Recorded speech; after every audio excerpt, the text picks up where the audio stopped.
बिस्मिल्लाहिर्रहमानिर्रहीम। अस्सलाम वालेकुम। कैसे हैं आप? आज हम बना रहे हैं बहुत ही मज़ेदार लुकी का पराठा। ये लुकी का पराठा नहीं बल्कि 100 बीमारियों का इलाज है। इसमें आप मज़ेदार लुकी का पराठा बनाएं, सेहत और मज़ा एक साथ पाएं।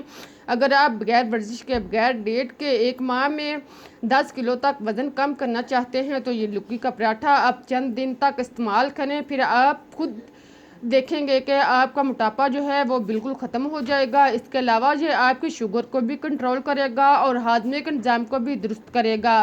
उम्मीद है कि आप लोगों को रेसिपीस बनाने का तरीका अच्छा लगेगा। अगर रेसिपीस पसंद आए तो उसे लाइक और सब्सक्राइब करना मत भूलिएगा। अब चलते हैं और मिलकर शुरू करते हैं अपनी आज की रेसिपीस। इसके लिए आप कद्दू लें, अच्छे और फ्रेश किस्म का। आप दरमियाने साइज़ का कद्दू लें। कद्दू आप कोई भी ले सकते हैं, गोल या लंबाई में, जैसा आप आसानी के साथ आपको कद्दू मिले आप इसे लेकर इसका छिलका उतार लें। पहले आप इसको अच्छी तरह धोकर साफ कर लें और फिर आप इसका छिलका उतार लें। हमारे पास 500 ग्राम कद्दू है। इसका देखें इस तरह छिलका उतार कर आप साफ कर लें और फिर आप इसको क्रश कर लें। इसको आप दरमियाने साइज़ का क्रश कर लें। इस तरह आप इसको क्रश करें। कद्दू ऐसा हो कि जो ज़्यादा सख्त ना हो, इसके अंदर बीज जो है वो सख्त ना हो। देखें इस तरह आप इसको क्रश कर लें। अब मैं आपको दिखाती हूँ। देखें कद्दू जो है वो अंदर से भी नरम है और उसके बीज जो हैं बिल्कुल भी सख्त नहीं है, बल्कि इसमें हैं भी तो बहुत नरम हैं। इस तरह आप सारे कद्दू को अच्छी तरह क्रश करने के बाद एक साइड पर रख दें। अब आप एक अदद दरमियाने साइज़ का प्याज लें, 2 से 3 सुरख मिर्च और 2 अदद हरी मिर्च, 3 लहसुन के जुवे लें। इन सब को आप मिक्सचर में मिक्स कर लें, चाप कर लें। इनको आप अच्छी तरह कुचलने के बाद एक साइड पर रख लें।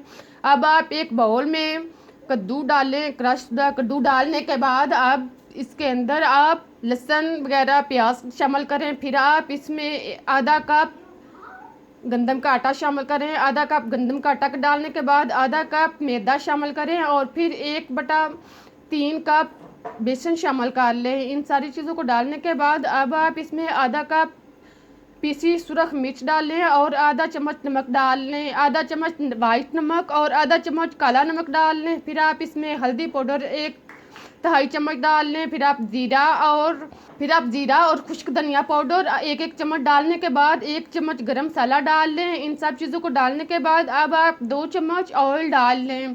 ऑयल डालने के बाद अब आप इसमें कटा हुआ हरा धनिया डाल लें और फिर आप इसमें कटा हुआ पुदीना डाल लें। इन सब चीज़ों को डालने के बाद आप इनको अच्छी तरह मिक्स कर लें। देखें इस तरह आप इनको मिक्स करने के बाद आप इसे थोड़ा सा पानी लगाएं और इसको मेज़ा सा बना लें। आज़ार क्वार इसमें पानी लगाते जाएं और इसका मेज़ा तैयार कर लें। मेज़ा ऐसा होना चाहिए कि जो ना ज़्यादा गहरा हो और ना ज़्यादा पतला हो। इस तरह का मेज़ा बनाएं कि आसानी के साथ इसके रोटी जो है वह बन सके। देखें इस तरह का मेज़ा बनाने के बाद एक साइड पर रख दें। अब आपने तवा या पैन जिसमें भी आपने रोटी बनानी है इसकी सतह पर आप ऑयल लगा लें। इसकी सतह को तर करने के बाद अब आप 1 चम्मच भरकर मेज़ा इसके अंदर डालें। देखें इस तरह का 1 चम्मच भरकर आप इसके अंदर मेज़ा डालें और फिर आप इसे घुमाकर गोल सी रोटी तैयार कर लें। देखें आप इसी तरह चम्मच की मदद से या आप छोटे चम्मच की मदद से, खाने वाले चम्मच की मदद से आप इसको अच्छी तरह गोल सी रोटी बना लें। जी इस तरह गोल सी रोटी बनाने के बाद अब आप इसको ऊपर से कवर कर दें और 2 से 3 मिनट तक इसी तरह पकने दें। इसी दौरान आप चूल्हा जो है वो स्लो रखें ताकि रोटी जो है वो अंदर तक डीपली तैयार हो। 2 से 3 मिनट के बाद आप ढक्कन ओपन करें। आप देखेंगे कि रोटी जो है वो ऊपर से खुश्क हो चुकी है। अब आप इसके ऊपर 1 चम्मच ऑयल लगाएं। थोड़ा सा ऑयल इसके ऊपर लगाने के बाद अब आप इसकी साइड चेंज कर दें। देखें इस तरह आप इसकी साइड चेंज करें और फिर आप दूसरी साइड से भी इसको इसी तरह पका लें। इसको आप ऊपर से हल्का सा दबाएं और फिर आप इसका ढक्कन बंद करके इसी तरह आप इसे 2 मिनट तक इसका ढक्कन जो है वो बंद रखें और लो आंच पर इसको पकने दें।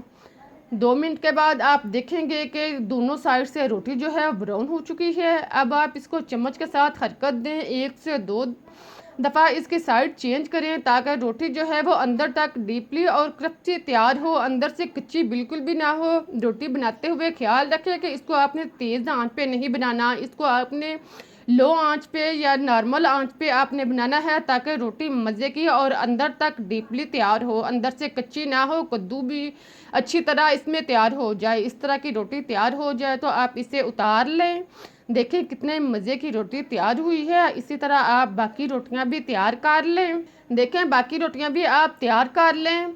इसी तरह रोटियां तैयार करने के बाद अब आप इसे नोश फरमाएं। मैं आपको रोटी तोड़ कर दिखाती हूँ कि रोटी जो है वो कितनी अच्छी और नरम और मज़े की बनी है। आप इसको हरी चटनी के साथ, पुदीने और हरे धनिए की चटनी के साथ इसे मज़े से खाएं। ये रोटी ना सिर्फ आपकी सेहत के लिए है बेहद मुफीद है, बल्कि ये आपके दिल के अमराज को भी कम करेगी और इसके साथ साथ आपके खून की कमी को भी दूर करेगी। साथ में आपके बालों के लिए बेहद मुफीद है। दमे के मरीज़ के लिए बेहतरीन रोटी है।